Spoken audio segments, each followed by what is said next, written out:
Welcome to Quick 3D Tutorials. In this video, we want to give you introduction for the graph editor. So here we have just a simple animation. As you can see, the ball moving like very in the flat linear one, like just up and just down. They have not any roundish on it. And in these cases, the graph editor with the different curve it's going to show is going to be most powerful way to fixing your animation. So the first thing is actually to find the graph editor. If you are in the workspace animation, you having it over Pattern and this tab. Or if you are in Maya Classic, you can find it inside the Windows, Animation and Graph Editor. So first of all, we need to selecting object or multi-object that have animation on it. If I selecting the plane, nothing I can see. That is because we have not adding any animation. So if I selecting the ball, you're going to see some of curve. Maybe it's not showing yet correct. Just press on the F and you want to see the different curve that has been driving this animation. So the first thing is actually the yellow one is actually exactly the same thing with the time slider. So if I move it back and forth, you can see it's moving again. If I just zoom a little bit out, you can actually in the graph editor came to the negative of 6, 10 and so on. So make sure you just checking this to going to the frame 1 or the frame your animation going to start. So here when you selecting an object, if you're selecting the root, you're going to see every curve that has been driving this animation like X, Y, Z, and so on. And you can also just selecting, let's say translate Y, and it's going to only show you this curve, or translate Z is going to show you the translate Z, and so on with the different color information.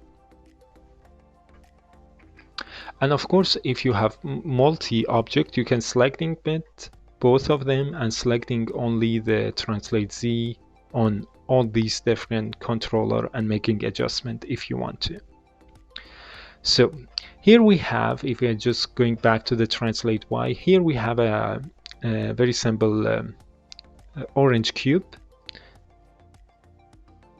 If I just selecting on it, you can actually use this short key or just click on this to going to this position, which is the keyframe number 12. If you're looking over here, is going to give you the number of the frame, which is the 12, and the value of it, which is 7.579. So always the X in the graph editor is the time in the frame, and always the Y is going to be the value of the different things you have. It can be translate, and it can also be a slider you have just creating for anything. So now we want to show you how you can navigate inside the graph editor. The first one is holding the Alt middle mouse click and dragging it in any direction you want. So it's going paneling the graph editor. The second one is the zoom, holding Alt and right mouse click and hold left to right. You're going to zoom in and zoom out. And the last one is not the last one, but the other one is actually if you holding Alt and Shift and right mouse click left to right, you're going to stretching the X-axis. And if you again holding Alt and Shift and right click on the mouse up and down, you're going to make it in the Y-axis. And F to focusing on the curve you have. So that is just a simple navigation. So now we want to show you how you can understanding it a little bit more, the graph editor. So here we have adding a simple cube. If you're just going to slide this, you can see very simple things. It's going to be move up and move down. If I select this object, going to the translate Y, So you can see the time on the one is actually not moving this cube. When I'm going to the second one, is going to move this upward. That not mean this one is driving this way, but that is only the time. So the next time is the value up. And if you make it, let's see, you can make it upper or downer. Sometimes you getting this line, why this one I getting? Actually, if you just moving your graph editor is going to be going away. But if you don't like this, let's say you don't like it to getting this, you can go to the show and show result. So you can just check this off, so you have only this one. So now if I just move it up or down, I don't see any other things. Sometimes this way is more, I like to work in this way. So it's more simple. So as you can see, that is up and down, and when the curve going down is going to back to the default position. So all these things is only up and down. The only thing is going to do. But if we look into the next cube, which is the z-axis, so you can see is going, if I just framing it, so we have it in the starting in number 1, negative of 1, and is going to be in the next on the 2.4, so it's going to be higher. But if I just move this upward, what I'm going to do, I'm going to change the value and I'm going to change the speed. So you can see as higher it is, the speed going to be faster. And as lower it's going to be, so it's going to play very, very slower and even not coming in the same position. So there are many times when you making adjustment in the different curve, you're going to change your result. So let's see, your animation should be standing here and this, but with this one you're going to changing it completely in the other direction. So the last things we have is the rotation, same principle. So if I just focusing on this, so you can see in the starting is 0, it not rotating. When I going to this section, is trying to rotate in this axis, and then is trying to go back to the default position. How fast is going to do this? You can make it faster or slower by using the x-axis, which is the time slider. I hope it gives you a little bit more understanding, just playing with the different translate X, Y, Z and rotation and scale to getting more idea about this. So for now, we just hide these and going back to our ball. So here we are back in the ball. We're going to select the same translate Y, and now we want to actually in the graph editor moving these and copying, deleting and insert the keyframe. So first of all, the curve, you can selecting it by select one part of this. So you're going to select all of this, or like this way, mark it. By this way, you're going to select the curve. And if you're selecting the boxes, that is the keyframe. If you want to move this, you shall not be exactly on this. Let's say you have a curve with a lot of points. You need to only select this. If I am in this area, any area, I can simply just middle mouse click and drag it anywhere I want. I'm going by this way, changing the value, moving this keyframe. I just undo. The second thing is, if I have selecting it and holding shift and middle mouse up and down, I'm going to lock this in this position so I don't going to the left or right, which is the x-axis. If I want it to be on the x-axis only, holding shift and middle mouse right to left. By this way, you're going to locking the high of this. So sometimes is important is not going higher in this if it is any ceiling or anything. So by this way, you can use this tool. Now to insert, very simple, go where you want, adding a key. Let's see, I want to adding someone over here. Just press S and it's going to give you a new keyframe in the y-axis. If you want to delete it, simply just selecting it and delete, and it's going to be deleted. If you want to copying this curve, of course you can just drag and control copy, very simple. Go where you want to paste it. Let's say I want to paste it over here, and is automatically making a connection between the first and second one. So here you can see we don't have any movement. We have not copying the translate, so only is going to be move, jumping up and down. So that was just basic things about the copy, paste, insert, and so on. So how about if I want to make this to be continue? I will just make it only on this one. I wanted this one to be continue copying and making this jump every single time, and that's one I want to be continue. To do this is very simple. Of course, you need to make sure you have a loop to give it a correct lock. But for now, we're just selecting that and going to something called curve. Oh, excuse me. I just undo this, selecting it once again.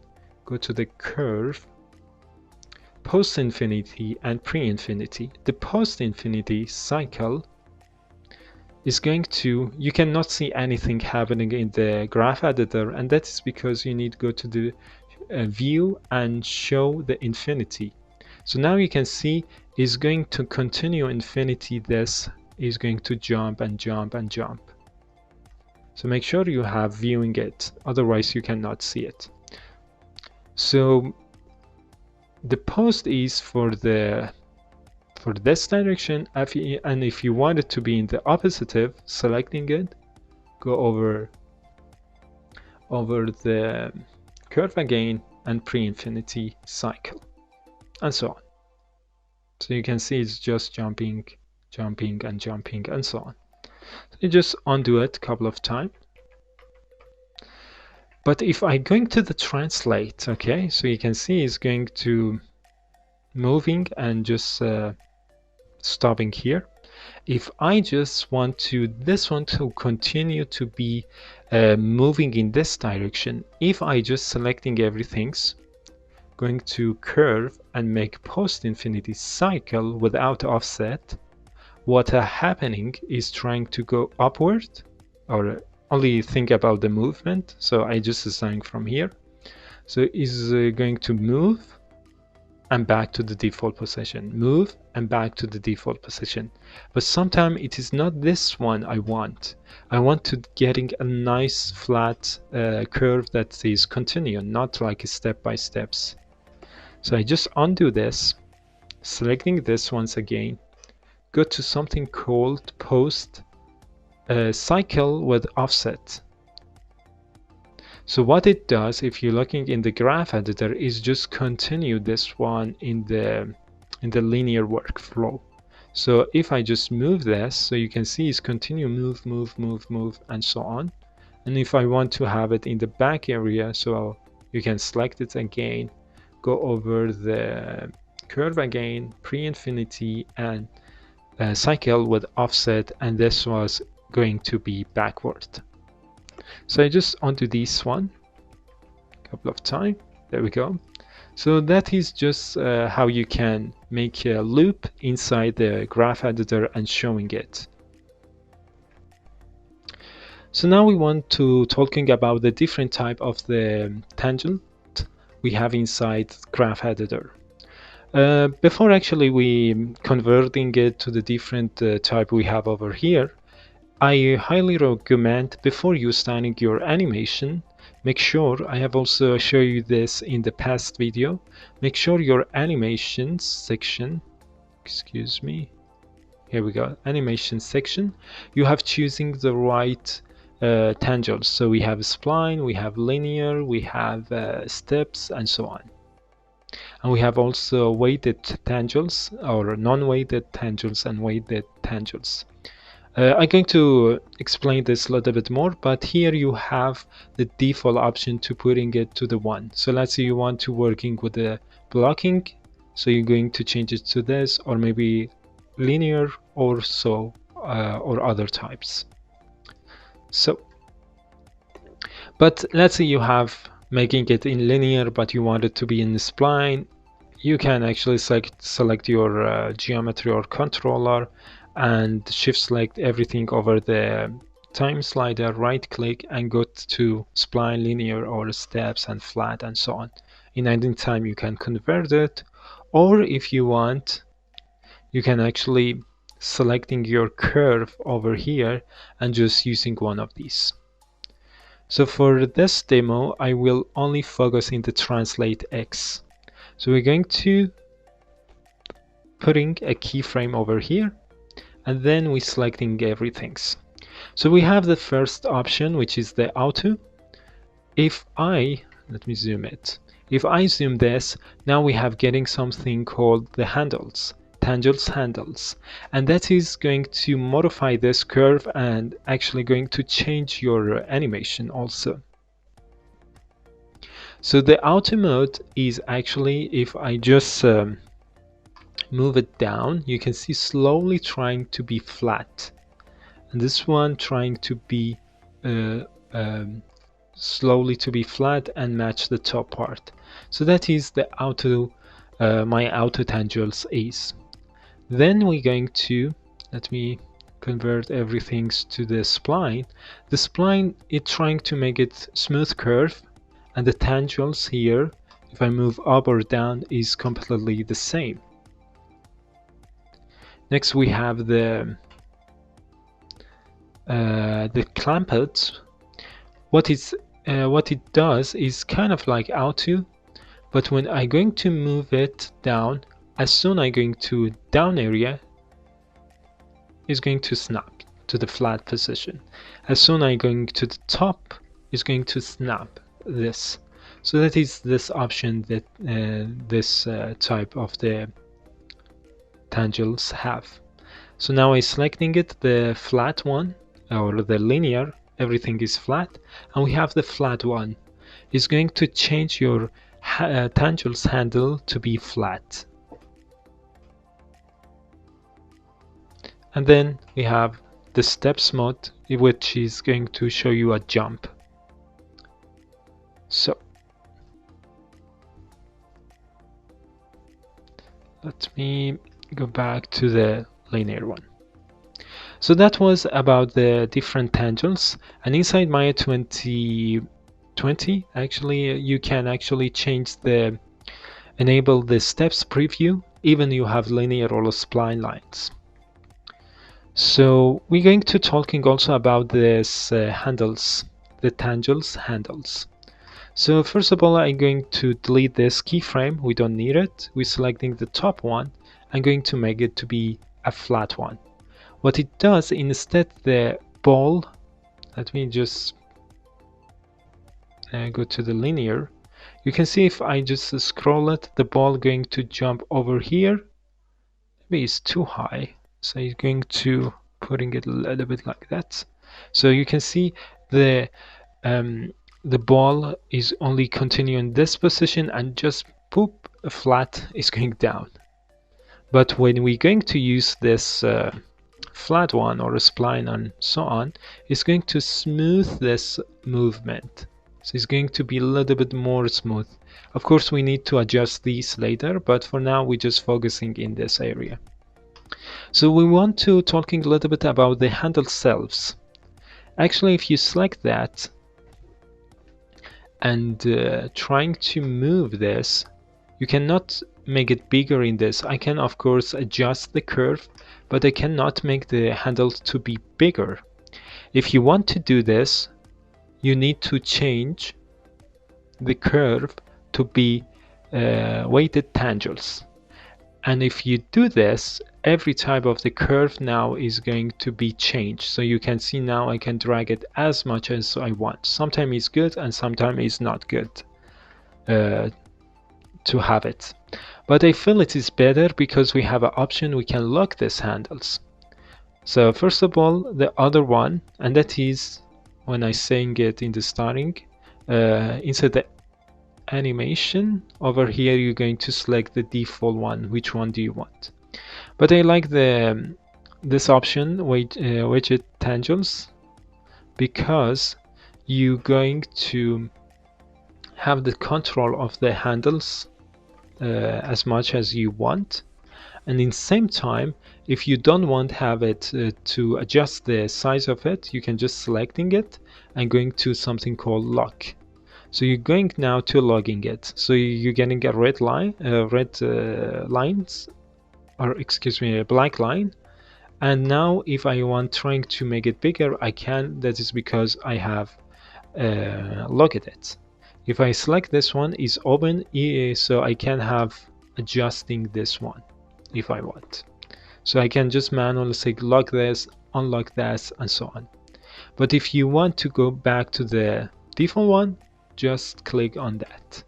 And by this way, now you are back to the default, or the flexibilities resizing of the curve.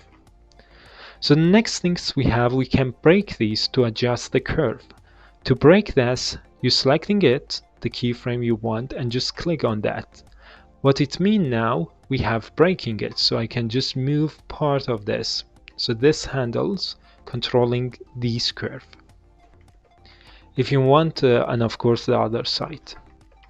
If you want to merge this back, selecting it and go to the merge. So now you are back to the default position. Where it is good to have this breaking, sometime with this spear, if I just selecting it and saying break these. So now if I just go over here, framing it over there. So by this way, now I can use this handle, selecting it of course, and make it to be like kind of circle. Same thing over here. And you can also selecting multi handles in same time if you want. So now you're going to see is going to be more smooth vision. Maybe it's even is too high, so you're just making it a little bit. That is just the navigation. So you can see now we're getting like more, instead of the linear, which is just going upward and back, now we're getting a little bit more smooth animation. So the last things I will show you is the buffer curve, which is actually you can take a screenshot of your curve and see and compare it with the new one you just creating. To do this, just selecting the curve, you have this option, just click on it, and it's going to make a screenshot of this. Make sure inside the view you have the show buffer curve, so that is important. So now if I just moving this one, let's see the height I want it to be less. So you can see when I selecting my curve, we're getting a black line behind this. That is actually the original one, and in this case I have just adjusting it. As you can see now the height of the ball is more or less. So let's see, I have making this adjustment, I don't like it, I want to go back to the default one. So you just of course selecting your curve and just click on that, and now you are back to the default one, so like the normal one. But let's see, okay, I like shifting between these, so you can just say okay, I can just shifting, and that is only the high. So by this way you're going to see, okay, maybe I like this, maybe the new one I have creating, let's keep this. If you want to keep this, okay, so we're going to make this as the new one. So that is now the default one, as you see. But let's see, okay, I just again adjust it. I want it to be like that. I want this one to be the default one, selecting it and just click on this. Now this one is the default. So that is very good option to trying something animation, and even everything's go wrong, so you can just came back to your default curve you have already created. And if you are happy by result, so you can just click on this and you're going to convert the new one or saving the new one instead. So that was just the basic stuff inside the graph editor, and the last things we want to show you how it look with that. Maybe the time is, it's me just selecting everything and just make the time to be longer. There we go. So now I'm just making it so you can see, yeah, maybe it's very fast even. Let's make it 200. So you can see we're getting very like soft movement inside this ball. And if we have just converting it to the linear workflow, so you can see the different animations. So it's not have this soft things. And the last things I will just show you is if we just selecting it and make it to the steps mode. So you can see it is going to jump this ball. So you can see these different curves have giving different effects.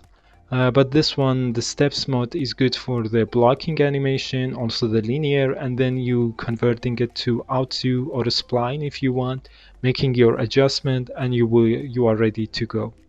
So that was just the basic stuff inside the graph editor, and I hope you have enjoyed this, and thank you for watching.